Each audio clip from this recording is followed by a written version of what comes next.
If you don't know who I am Jim Bullock, the youth director here at the Heights. And I get to share with you guys this morning. Normally I'm up there, but I get to be down here with you guys today. A couple weeks ago when Joe asked me if I would preach this Sunday, I said sure, and I went as I was walking upstairs to my calendar and was looking at the date to put it in. I was like, that's a Sunday after Easter. He's been really good at giving me times to preach around holidays. First one was on Groundhog's Day, which in Pennsylvania, back in the fourth holiday. And the second one was the Sunday before Thanksgiving, and now after Easter. And the first thought that hit my mind when I saw that was, what now?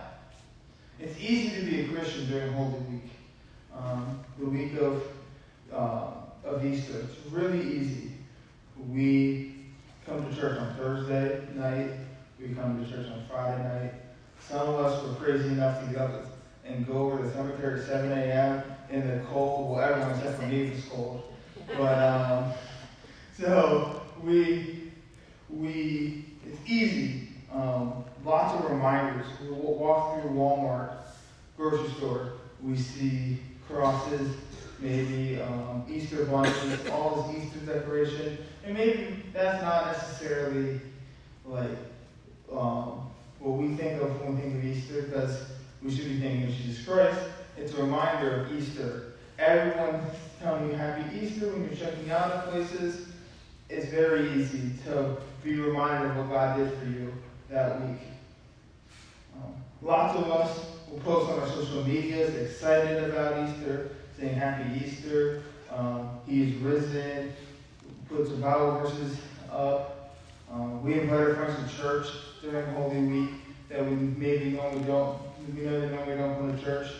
And coming to church on Easter is a cool thing for most people. Easter, you go to church. But what about the rest of the year? We even spend a little extra time reflecting what God did for us that week. I remember growing up, my grandparents on Good Friday, we had to be very quiet.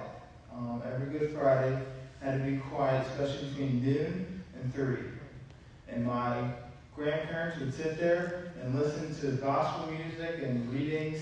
And me and my brother were like, what in the world are we doing this for? Can I go play? And I remember in high school even, like in middle school, high school, they allowed us to go outside and shoot basketball while they were all inside. And I remember going to my dad and saying, hey, can we go to the park and play basketball with Grandpa? And he was like, no, wait till 3 o'clock. We'll go a little after 3. I was like, why?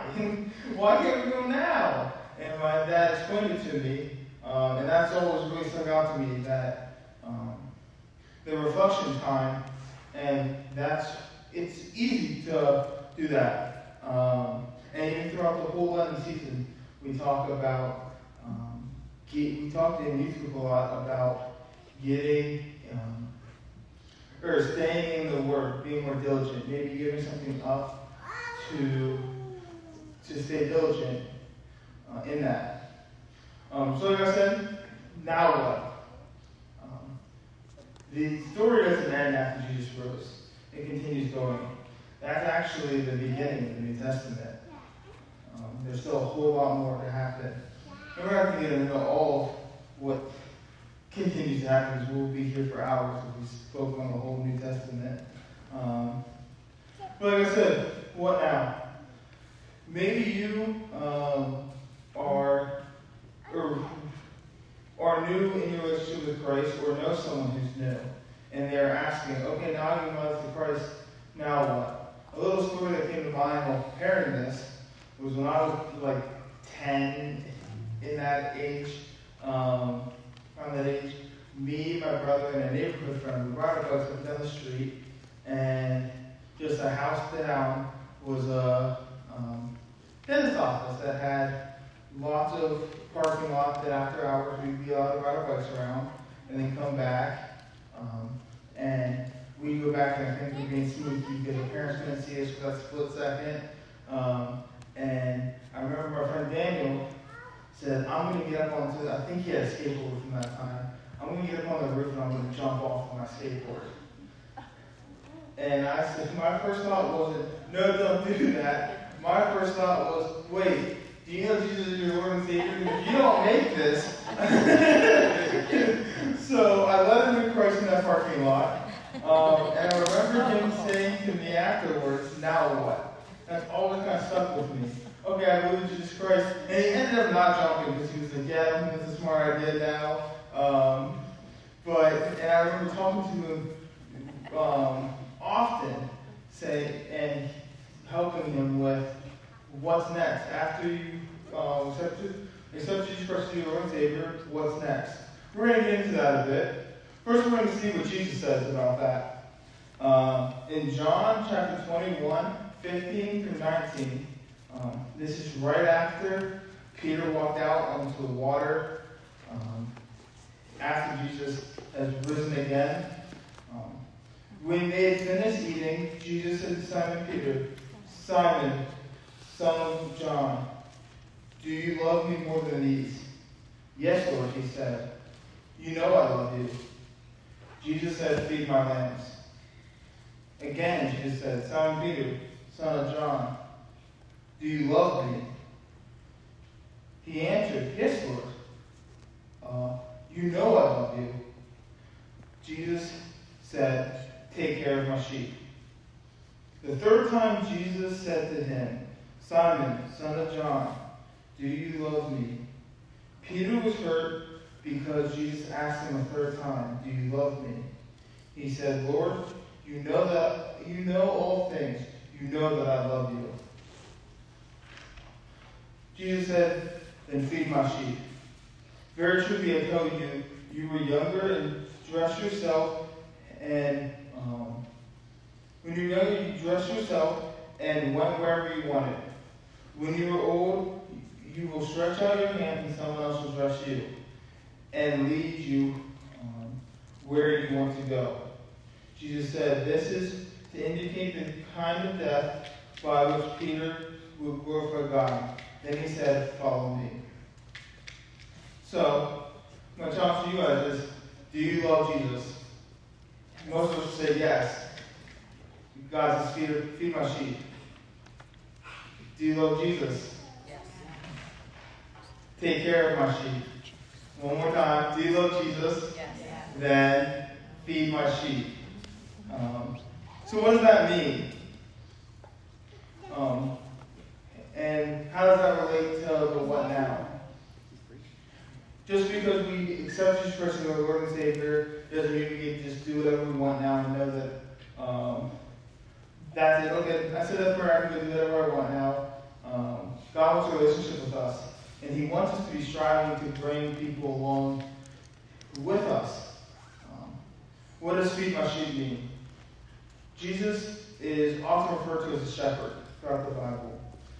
And we are His sheep. And so He's telling Peter, hey, take care of them. Healthy disciples help make healthy disciples. And we as followers of Jesus Christ are disciples. And we are called to make more. So, how do we do that? A great way is by mentoring someone. Now, and having someone mentoring you as well. Because in college, I remember we learned this diagram. It's like a cross. And it's upward mentorship, someone mentoring you. Downward, you pouring out to someone else. And then inside, someone on about the same level of your walk with Christ that is sharing day-to-day life with you. And then someone on the outside, same-ish level of you in their walk with Christ, who's not walking everyday life. Now, what are the importance of these four? We know the importance of mentoring those under us, those new Christians, we know that importance. And we probably had someone mentoring us. And we need that as much as we need to be pouring in. Because if you have a glass and you keep pouring it out, what happens? That glass becomes empty. Now, if water is continuously coming in and coming out, and our relationship with Christ can also be that water. Why is it important to have someone on the same level with you? Because they can walk alongside of you. They may be going through similar stuff, and you can help get through it together. And then the one on the outside is for maybe there's something in your life that there's some conflict with someone in your day-to-day life, and you need someone outside of the drama to kind of help you through it. So we're going to read another passage. This one's rather well known. Out of Matthew 28, 16 to 20, and this is the Great Commission. Then the 11 disciples went to Galilee, to the mountain where Jesus had told them to go. When they saw him, they worshipped him. Some doubted. Then Jesus came to them and said, "All authority in heaven and on earth has been given to me. Therefore go and make disciples of all nations, baptizing them in the Father, the Son, and the Holy Spirit, and teaching them everything I've commanded you. And surely I am with you always to the very end of the age." Again, he's telling us to go and make disciples. And that's what we are called to do, is go and make disciples. And we're going to talk a little bit of what the apostles did after Jesus went up to heaven. Disciples did back then, as well as how can we do this? How can we witness to others in our day-to-day lives? And how can we set reminders to keep going? So what did the disciples do? They kept preaching, even when it was not popular and they were sent to jail. Peter and Paul, although Paul wasn't one of the 12 apostles, often were in jail for preaching the good news. And Paul is a great example of this mentorship with Timothy. And I encourage you to read that. If you and all of his letters are also him reaching out to churches. And I encourage you to read through Acts and those and Romans and those books of the letters. So what do we do? How can we follow Jesus, what Jesus told us to do, and what the disciples did?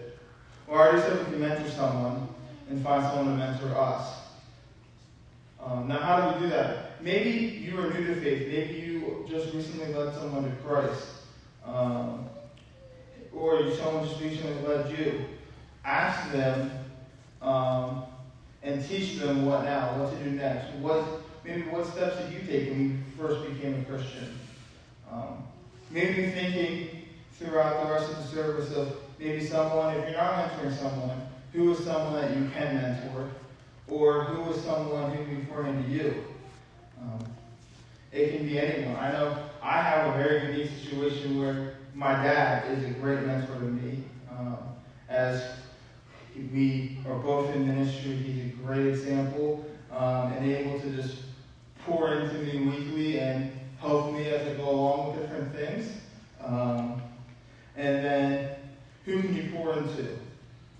Maybe you have kids or grandkids that you can talk to about Jesus.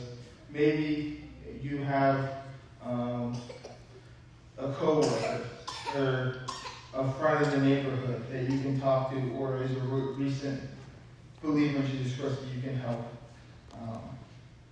Now, how do we keep going with what we were doing through the Lent season? How do we keep our strong devotion time during Ash Wednesday? As I'm sure a lot of you guys, every Ash Wednesday when Lent starts, I think, wow, I wish I just kept up what I did last last Lenten season. Like, why? What happened? Why do I spend all this time in Lenten season staying on the Word, and then Monday after Easter, it's like, okay, we're done now. No, it's just you keep going. Maybe you can do some of the things that you gave up a little bit more. What's a good way to keep going? And I'm going to share what I tell the students in youth group of ways to remind you to stay in times like give up to stay in Christ. A lot of times I tell myself, oh, I need to find time to spend time with God. Oh, when I have time, I'll read my Bible. Oh, but God gave us time. He's the one who created us to have a relationship with Him. So we need to make time. Not just find it, but make it to spend time with Him. Now, for me personally, this has been way too much time on my phone. Before I go to bed, and first thing in the morning what I do is I'm scrolling social media of some sort. And I'm sure a lot of you guys do too. I know my students do. But what if instead of picking this up and going to Facebook, we go to the Bible app and spend that 20 minutes in the morning or 20 minutes before bed reading the Bible and reading and praying. Another time that this might be a little gross, but another time we have lots of time is on the toilet. When I'm sitting on the toilet, I'm often sitting there watching YouTube or scrolling social media or playing some game.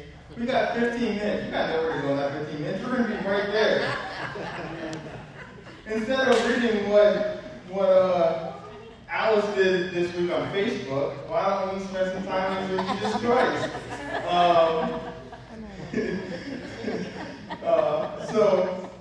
And I know we're always talking about using the bathroom, but that's a time that we're not going anywhere. It's time that we're stopped and have time to spend with Jesus Christ, and that we often find other things to do.